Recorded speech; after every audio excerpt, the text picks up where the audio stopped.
ನಮಸ್ಕಾರ ರೀ ಎಲ್ಲರಿಗೂ welcome back to Guruji tech blogs. ನಾಳೆ ಕರ್ನಾಟಕ ಬಂದ್, ಆಗಸ್ಟ್ 13ರಂದು ನಾಳೆ ಕರ್ನಾಟಕ ಬಂದ್ ಇರಲಿದ್ದು ಏನೇನು ಚಾಲೂ ಇರುತ್ತೆ ಮತ್ತು ಏನೇನು ಇರಲ್ಲ ಅನ್ನೋದನ್ನು ನೋಡೋಣ. ಕಾವೇರಿ ನದಿಯ ನೀರು ಹಂಚಿಕೆಯ ವಿವಿಧ ನೀರಾವರಿ ಯೋಜನೆಗಳ ವಿರೋಧಿಸಿ ಕನ್ನಡ ಒಕ್ಕೂಟದಿಂದ ಆಗಸ್ಟ್ 13, 2026ರಂದು ಬೆಳಗ್ಗೆ 6ರಿಂದ ಸಂಜೆ 6ರವರೆಗೆ ಕರ್ನಾಟಕ ಬಂದ್ಗೆ ಕರೆ ನೀಡಲಾಗಿದೆ. ಆಸ್ಪತ್ರೆ, ಔಷಧಿ ಅಂಗಡಿಗಳು ಇಂಥ ತುರ್ತು ಸೇವೆಗಳು ಎಂದಿನಂತೆ ಚಾಲ್ತಿಯಲ್ಲಿರ್ತಾವೆ.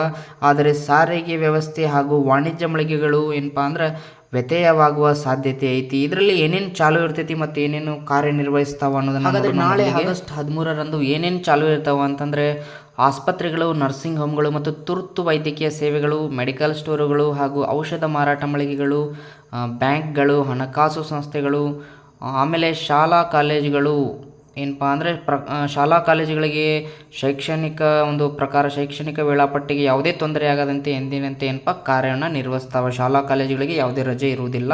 ಆಮೇಲೆ ಸರ್ಕಾರಿ ಮತ್ತು ಖಾಸಗಿ ಕಚೇರಿಗಳು ಹಾಗೂ IT ಸಂಸ್ಥೆಗಳಿಗೆ ಯಾವುದೇ ಕೂಡ ರಜೆ ಕೂಡ ಇರುವುದಿಲ್ಲ.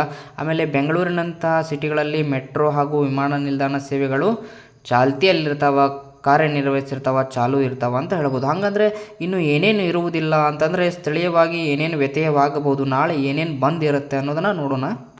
ಇನ್ನು ನಾಳೆ ಆಗಸ್ಟ್ 13ರಂದು ಏನೇನು ಇರುವುದಿಲ್ಲ ಅಂದರೆ ಏನೇನು ವ್ಯತ್ಯಯವಾಗ್ಬೋದು, ಏನೇನು ಬಂದ್ ಇರುತ್ತೆ ಅಂತಂದರೆ BMTC ಹಾಗೂ KSRTC ಸೇರಿದಂತೆ ಸಾರ್ವಜನಿಕ ಸಾರಿಗೆ ಬಸ್ ಸಂಚಾರ ಏನಿರ್ತಿ ವ್ಯತ್ಯಯ ಇರ್ತೈತಿ, ನಾಳೆ ಬಂದ್ ಇರ್ತೈತಿ ನೋಡ್ರಿ. ಆಮೇಲೆ ವಿಳಂಬ ಕೂಡ ಉಂಟಾಗ್ಬೋದು.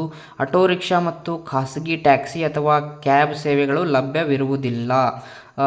ಕೆಲವು ಪ್ರದೇಶಗಳಲ್ಲಿ ಹೋಟೆಲ್, ರೆಸ್ಟೋರೆಂಟ್, ವಾಣಿಜ್ಯ ಮಳಿಗೆಗಳು ಆಮೇಲೆ ಇಂಥವೆಲ್ಲ ಏನಪ್ಪ ಅಂದ್ರೆ ಬಂದಿರ್ತಾವ. ಅತ್ತ ಬೆಲೆ ಸೇರಿದಂತೆ ಪ್ರಮುಖ ಗಡಿ ಭಾಗಗಳಲ್ಲಿ ಅತ್ಯಂತ ವಾಹನಗಳ ಸಂಚಾರನೂ ಕೂಡ ಸ್ಥಗಿತವಾಗಬಹುದು. ಆಟೋ ಮತ್ತು ಕ್ಯಾಬ್ಗಳು ಯಾಕಪ್ಪ ಅಂತಂದರೆ ನಾಳೆ ಕನ್ನಡಪರ ಸಂಘಟನೆಗಳಲ್ಲಿ ಆಟೋ ರಿಕ್ಷಾಗಳು ಕೂಡ ಬೆಂಬಲವನ್ನು ನೀಡುವುದರಿಂದ ಸಾಕಷ್ಟು ಆಟೋ ರಿಕ್ಷಾ ಸಂಘದವರು ಕೂಡ ಇದಕ್ಕೆ ಬೆಂಬಲವನ್ನು ನೀಡಿ ತಮ್ಮ ಆಟೋ ರಿಕ್ಷಾಗಳನ್ನು ಕೂಡ ಬಂದ್ ಮಾಡುವಂಥ ಸಾಧ್ಯತೆ ನಾಳೆ ಜಾಸ್ತಿ ಇರುವುದರಿಂದ ಸ್ವಲ್ಪ ನಿಮ್ಮ ಒಂದು ದೂರದಲ್ಲಿ ಯಾರು ಪ್ರಯಾಣ ಮಾಡೋರು ಇದನ್ನೆಲ್ಲ ಗಮನವನ್ನು ಇಟ್ಕೊಂಡು ನಾಳೆ ಪ್ರಯಾಣವನ್ನು ಮಾಡಬೇಕು. ಅದೇ ರೀತಿ ಯಾರು ನಮ್ಮ ಚಾನಲ್ಗೆ ಮೊದಲು ಹೊಸದಾಗಿ ಬಂದಿರಿ, ಸೊ ದಯವಿಟ್ಟು ನಮ್ಮ ಚಾನಲ್ನ ಸಬ್ಸ್ಕ್ರೈಬ್ ಮಾಡೋದು ಮಾತ್ರ ಮರಿಬೇಡ್ರಿ. ಆಮೇಲೆ ಈ ವಿಡಿಯೋ ನಿಮ್ಗೆ ಮಾಹಿತಿ ಏನಾದರೂ ನಿಮ್ಗೆ ಉಪಯುಕ್ತ ಅನ್ಸಿತ್ತಂದ್ರೆ ಈ ವಿಡಿಯೋಕ್ಕೊಂದು ಲೈಕನ್ನು ಕೊಟ್ಟು ಆಮೇಲೆ ಕಮೆಂಟ್ ಮಾಡೋದು ಮಾತ್ರ ಮರಿಬೇಡ್ರಿ. Thank you for watching. ಮತ್ತೆ ಸಿಗೋಣ ನೆಕ್ಸ್ಟ್ ವಿಡಿಯೋದಾಗ.